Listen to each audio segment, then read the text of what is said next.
On this episode of Locked On Lightning, we look over the season and ask the question, or look at really the questions as to why maybe this season wasn't as successful as we would have thought it was. All that and more, but first, let's play that music.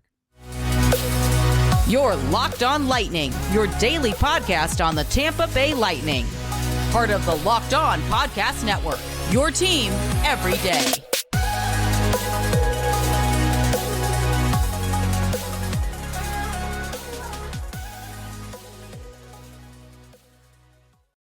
To another episode of Locked On Lightning, part of the Locked On Podcast Network. I'm your host, Adam Danker, and today's episode of Locked On Lightning is brought to you by the Gametime app. Download the Gametime app, create an account, and use the code LOCKEDONNHL for $20 off your first purchase.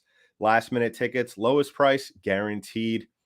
On this episode of Locked On Lightning, we're discussing, we're going to talk about both sides of it over the next couple of days, but we're going to talk about today why maybe this season, why it was not successful for the Tampa Bay Lightning, or why it wasn't a success. And we'll start off with that question. Was this season a failure for the Tampa Bay Lightning? And I'm going to say no, because we kind of all knew going into this season what we were what the expectations were versus the reality for the Tampa Bay Lightning. As we all know, the issue that has surrounded this team over the last two seasons has really been the fact that they have not had a whole ton of cap space, but somehow have been able to get past that and succeed. One of those years resulting in a Stanley Cup final win, obviously.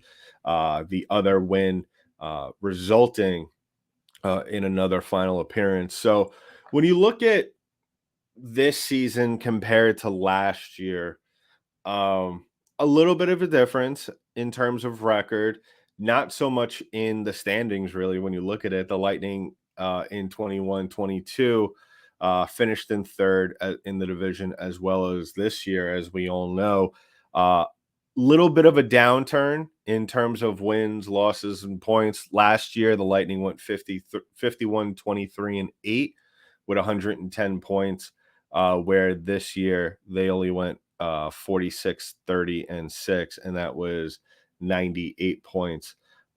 So, a little bit of a downturn if you really want to read into that, at least for the points margin, as well as, if you look at some of the if you're really big on the wins.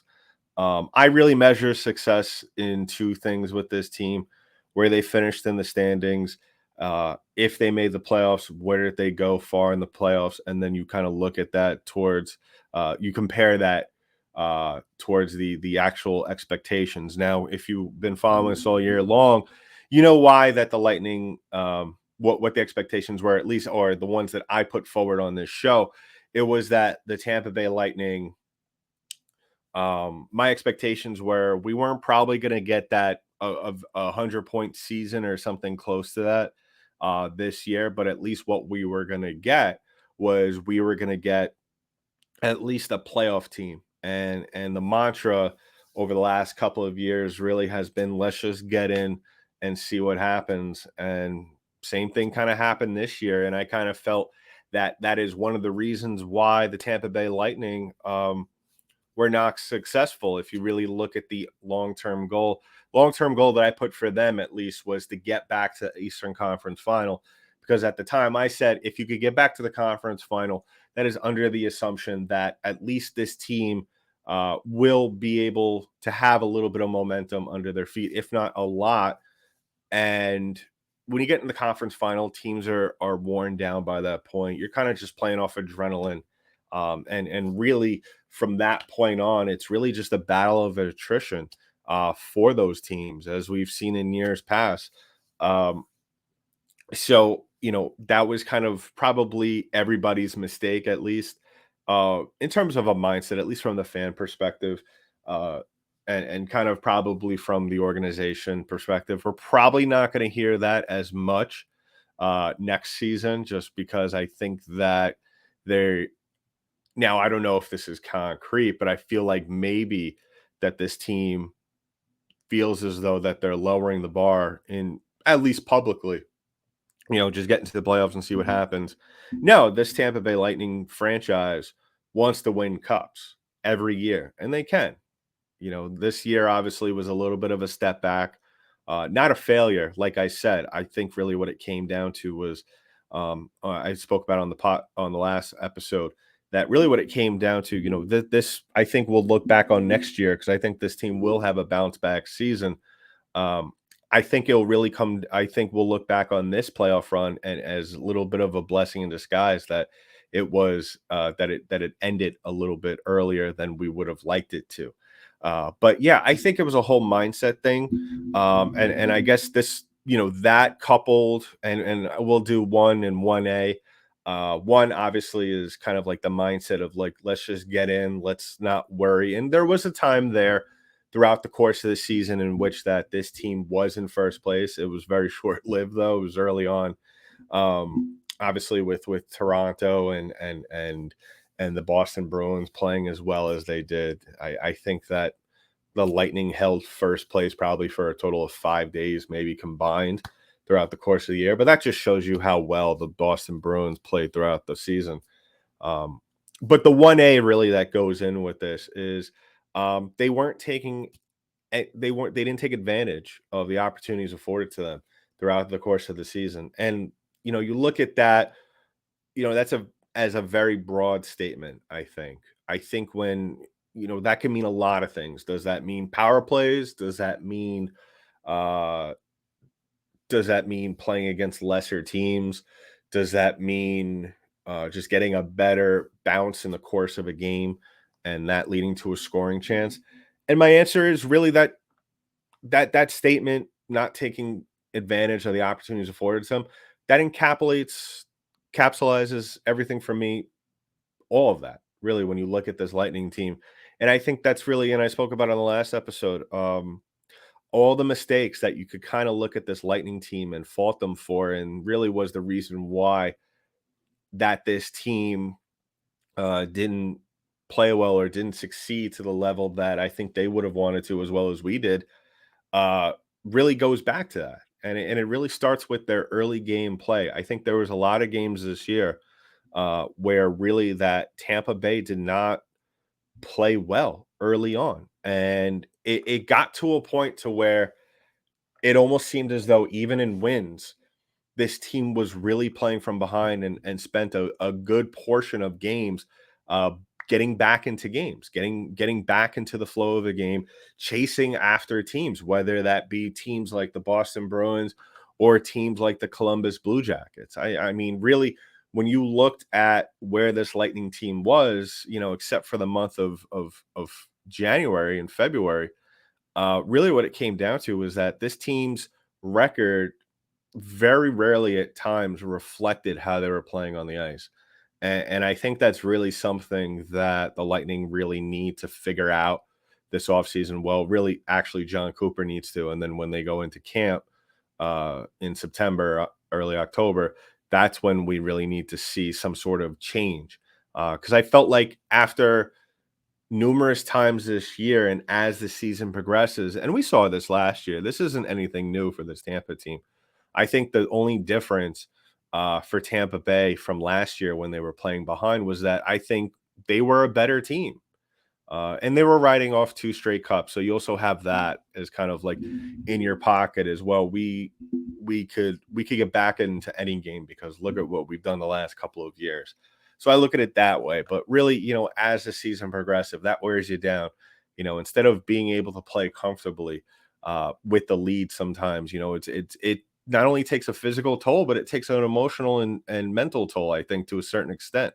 And for it to for the Lightning to then go into the regular season and for the most part kind of flip the script where they go into, I think we could agree that they played the Toronto Maple Leafs. They outplayed the Toronto Maple Leafs for a majority of this series up until the last couple of stages of the game, meaning, pretty much the third period and then on.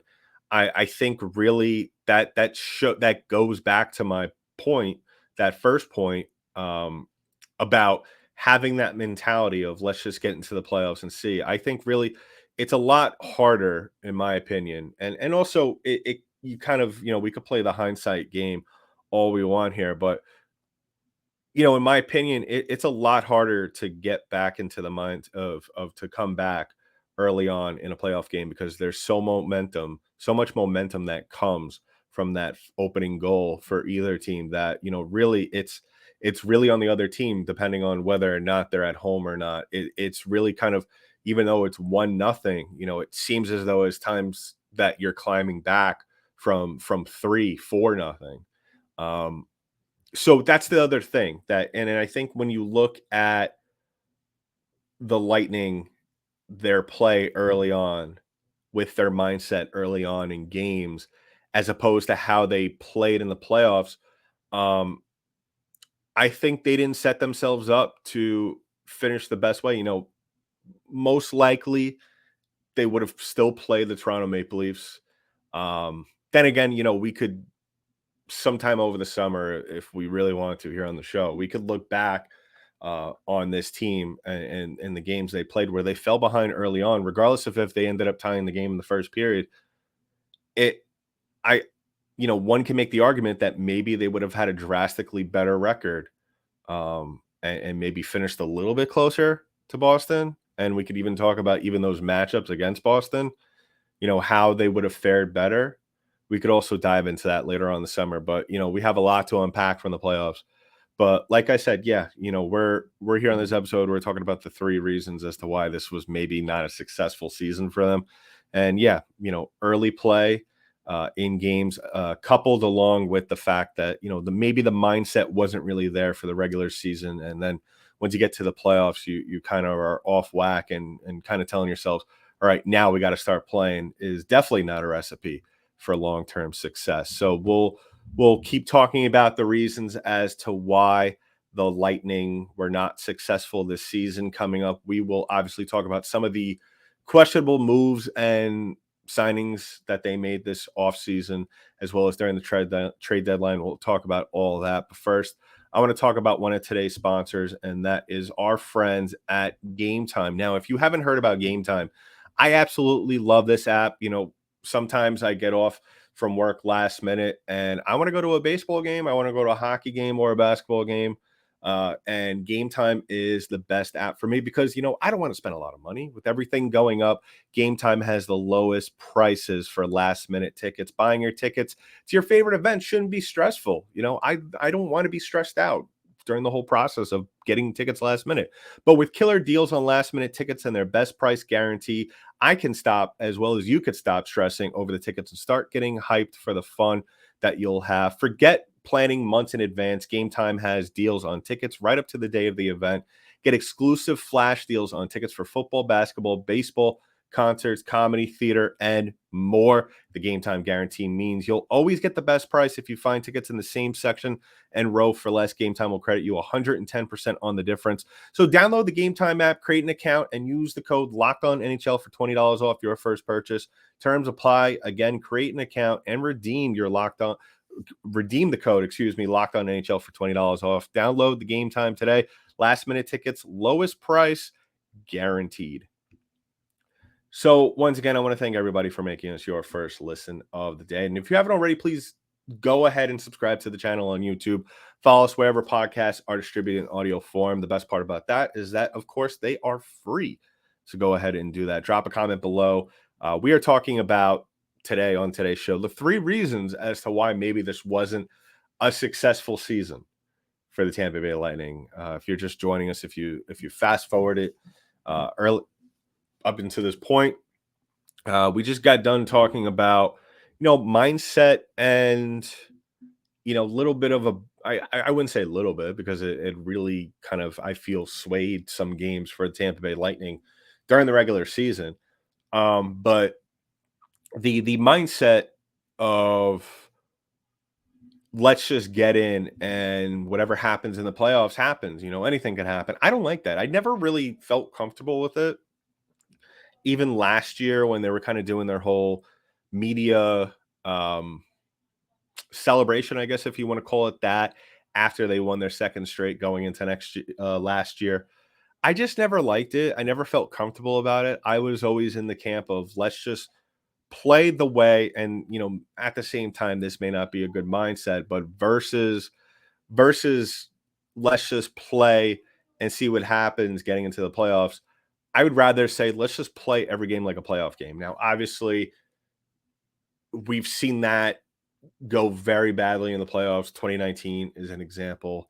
And I feel like a lot of President's Trophy winners have that mindset during the regular season. But there has to be some sort of happy medium between those two mindsets. And I feel like the Lightning couldn't really find that. And then they went completely to the other side of that during the Stanley Cup playoffs. But obviously that, of course, backfired, because then what happened was they weren't able to finish games. Now, whether you want to attribute that to just not being able to mentally finish games, or just physically just being burnt out, or whatever you want to call it at the end of the games, that's for you to decide. I would have to say it's a little bit of both. But the second reason really for this team, the reason as to why they didn't do well this year, is because they didn't have the personnel. You have a team the last couple of years who Julian Brisebois has done a phenomenal job, where he has brought in, and I spoke about this on the last, I think, couple of episodes, maybe even more, but I spoke about how this offseason, and I may have even touched upon it last year as well, going into the regular season, that Julian Brisebois, his job, the microscope was going to be on him even more than ever. Because let's face it, and no disrespect to JBB, but if you look at this Lightning team, for the most part, a lot of these players aren't players that he drafted. A lot of them are guys that were brought into the system by the previous GM, Steve Yzerman. And really, this is the time, as players are retiring or leaving for other teams or being traded away, this is really the time where he was going to have to put his stamp on this team.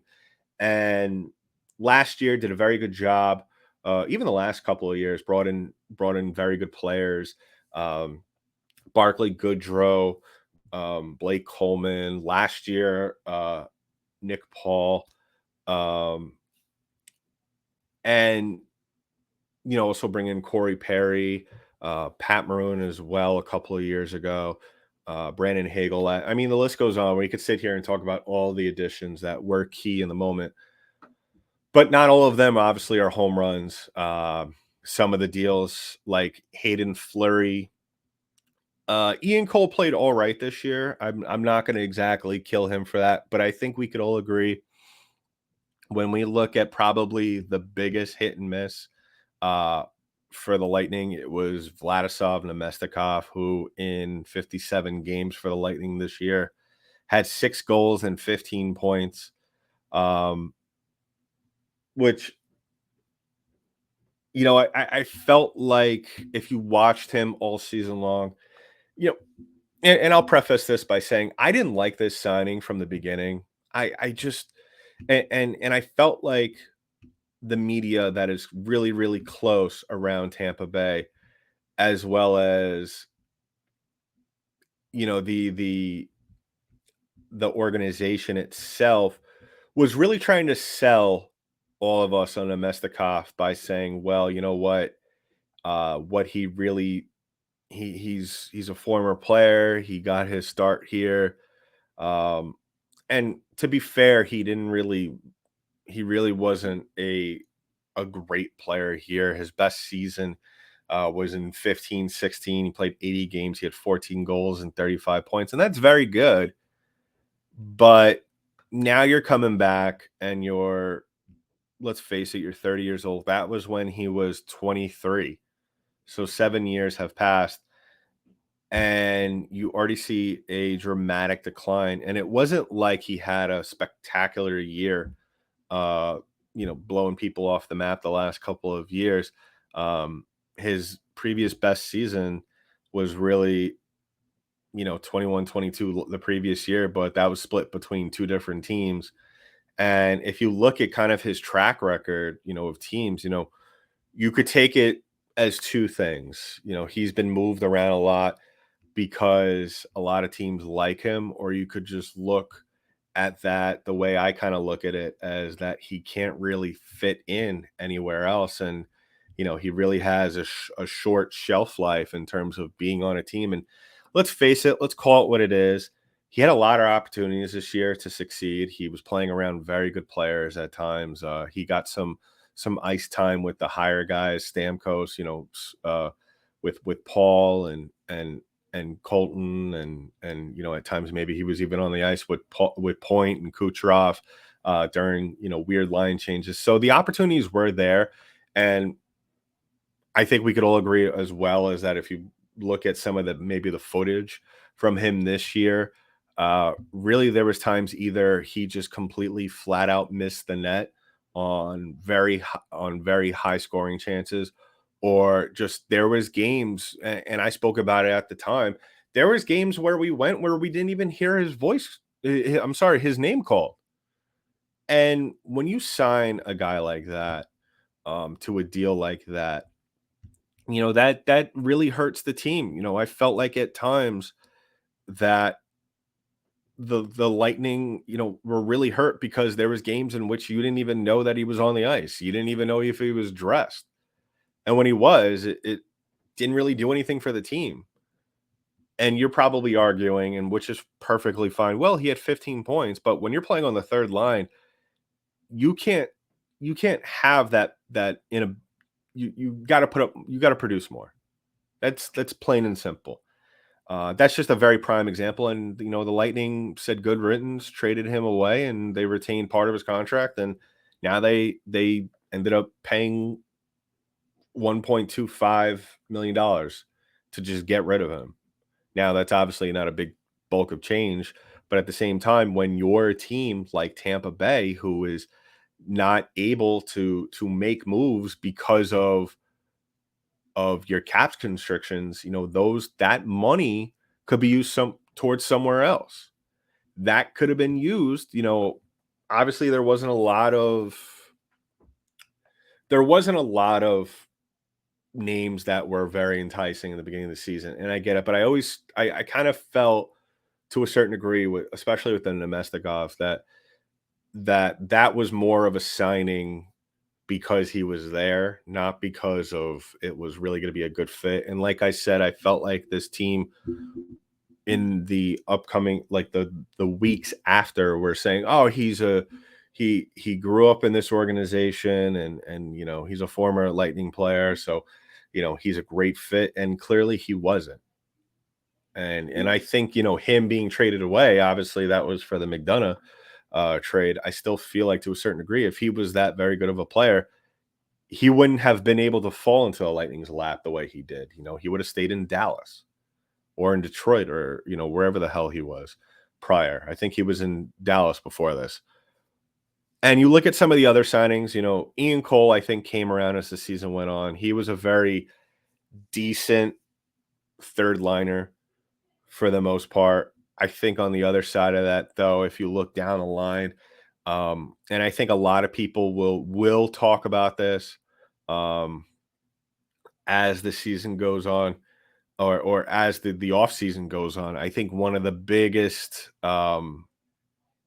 question marks in terms of moves, and I think until his duration with the Lightning is over with, I think the biggest question mark, or the biggest issue a lot of Lightning fans will have until he starts to perform, is the Tanner Jeannot trade. As we all know, that was just a very strange trade.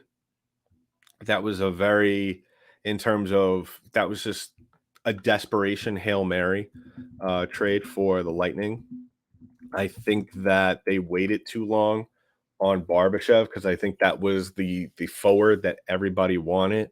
He was a very hot commodity, and I felt like throughout the course of the news that kept breaking from Tampa Bay when it came to Tanner Jeannot, I really think it was one of those things where they waited too long and they got backed into a corner, and Nashville knew.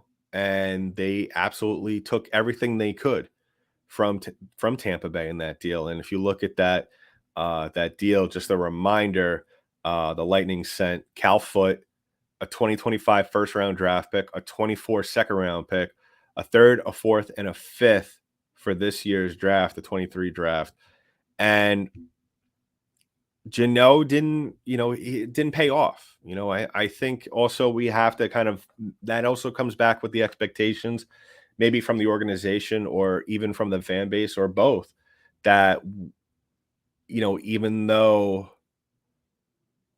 some of the moves haven't worked out, like I said, Nemestikov, the signing in the offseason didn't work out. Cole was all right. I mean, he was a third line defenseman. I mean, you can't really expect much from him at this point in his career offensively.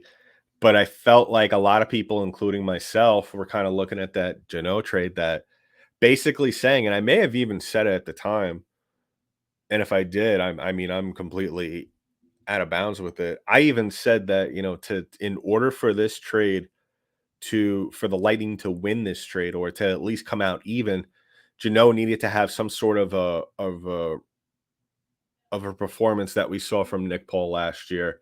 And that's obviously not what we didn't get during his time with the Lightning. 20 games, 1 goal, 4 points, plus minus of -6. So not good. And then even in the playoffs got hurt, but in the games that he played in the series against Toronto, just another player where you almost wanted to write up the wanted picture or the missing poster, because at times you didn't even know he was on the ice. So, I would say that is definitely one of the biggest reasons as to why this team wasn't successful, and hopefully they could turn things around in the offseason. So wrapping things up, if you haven't already done so, please go ahead and subscribe to the podcast. Follow us on our social media pages, LO_Lightning on Twitter, as well as LockedOn_Lightning on Instagram. If you're joining us now in the final minutes of the show, we're wrapping up our 3 reasons as to why the Lightning season was not successful. We spoke about mindset, early play in games, which I think goes hand in hand. Secondly, moves, trade deadline moves, offseason signings. At times, like I said, especially with the Nemestikov signing, it almost seems as though the Lightning kept having to justify as to why they had to do it. And as you could tell in my voice, I'm just exasperated by it by now. I mean, it's just one of those things where I look at the Lightning as a whole this year. I'm not saying obviously the Nemestikov signing was the main reason, but that was a useless transaction. I mean, I'm not putting, I hate to be or sound mean or overcritical, but that was just a waste of a roster spot. That did nothing for the team, short term or long term. If he was able to stay with the team and then perform in the playoffs, we're having a different conversation about at least Nemestikov or that signing. But he ended up getting traded. I mean, it was one of those things where the Lightning were pretty much forced into getting rid of him. So along with, it was just the perfect storm of not being able to add anything that was significantly going to put the Lightning in a better position. And obviously we'll talk about that as the summer goes on. But our last reason as to why the Lightning did not play well or did not succeed this year. And I hate to always put out or really point out one player's performance in terms of them not doing what they need to do, or saying that they're the reason as to why the Lightning did not succeed or get to the expectations that we'd expect them to. And I hate to say it, and we could talk about this as the summer goes on, but Andre Vasilevskiy, I think that when you pay a goaltender as much as you pay him, I mean, he's making $9.5 million a year. Arguably one of the most paid goaltenders in the league. When you pay a guy $9.5 million a year, you expect to see a performance that reflects the amount of money that you are paying. And he did get his act together as the season came to a close in the last month or so. But really what it came down to, and this had to do a lot also with the first reason that we spoke about. Now, obviously with Vasilevskiy, there's other things in play. The defense was just absolutely weak. But I think that also has to do with my other point with that the Lightning not spending their money correctly in the offseason, going after offense instead of defense, which they got Ian Cole and Hayden Fleury. I didn't like the Hayden Fleury signing either. But like I spoke about in the playoffs, especially after 3 and 4 with Vasilevskiy, there comes a time where your team isn't going to be able to succeed in front of you as a goaltender. They're just not going to be able to play well. And obviously, to try and do this throughout the course of the season is not sustainable, obviously. But I think we could all agree that this was, to some degree, a down year for Vasilevskiy. In terms of just, numbers aside, just doing the eye test, you look at how he played. This team did not play well. This goaltender did not play well, giving up early goals, giving up soft goals, and really at certain points in time, that hurt the team. It really did, and I really hate to say that, and I really, like I said, I really don't want to put um, the burden of a team's success on one player, and but really there was times throughout the course of this season where the Lightning were not playing well, and you could yell back at me and say, "Well, he had 4 shutouts." Yeah, that's all good and grand. That was more so towards the end of the year. Like I said, he improved as the season came to a close. But really, those first maybe 4 months of the season, he did not play well. This wasn't, the Lightning were in this because of guys like Kucherov, like Braden Point, Stamkos, um, Chernak, Sergachev. That's why the Lightning were winning games. Killorn, um, Paul, those were, and then Sorelli coming back really helped this team. They weren't really necessarily winning games because of Andre Vasilevskiy. That's really not the reason why. I mean, when you look at his, if you take away the save percentage, if you take away the goals against average, and you look at just the goals allowed in general, this was the second most goals he's ever given up in a season. And that tells you something. That tells you one thing. A, he's letting in a lot of goals, and B, his team's not playing well in front of him. So I'm not placing the entire blame on Andre Vasilevskiy, but like I've said repeatedly on this show, when you're paying your goaltender $9.5 million, you're going to have to see a lot more out of him. You're going to have to see a save percentage that is a lot better than 915. You're going to have to see maybe a goals against average that's slightly better than 2.65. So, and I'm not saying it has to be under 1. I mean, under 2. No, absolutely not. But just maybe a couple of points lower than 2.65. Maybe more so what we saw the previous year in 21-22, a 2.49, or even in 2021 we saw 2.21. And there's other things also, like I said, I think that the one thing that has really surrounded this team has been the amount of tread on the tire for them, and you definitely saw that early on in the season. He was there was just times where his movement in the crease, you could just tell he was exhausted or just mentally was not there. And maybe we'll see a bounce back from him. Hopefully we're not looking at this as the start of the decline, because if we're talking about in the next couple of years that Vasilevskiy is declining, and mind you, he's not even 30 years old yet, and he has a ton of years on his contract. If you thought the Lightning were going to be in trouble, we're in trouble now in terms of personnel and cap space. If you're going to have a goaltender who's going to underperform, making close to $10 million, the Lightning are going to be in huge trouble. But yeah, let me know in the comments below what you think about today's what I was talking about with the pod, with the 3 reasons as to why this team did not succeed. I really think that, it doesn't tell the whole story. I really don't think, and we'll continue to talk about this and discuss this as the season goes on, and as the offseason goes on, and as well as when the Lightning start to make moves over the summer. So in the meantime, that's been it for this episode of Locked On Lightning, part of the Locked On Podcast Network. I'm your host, Adam Danker. I'll talk to you in the next one.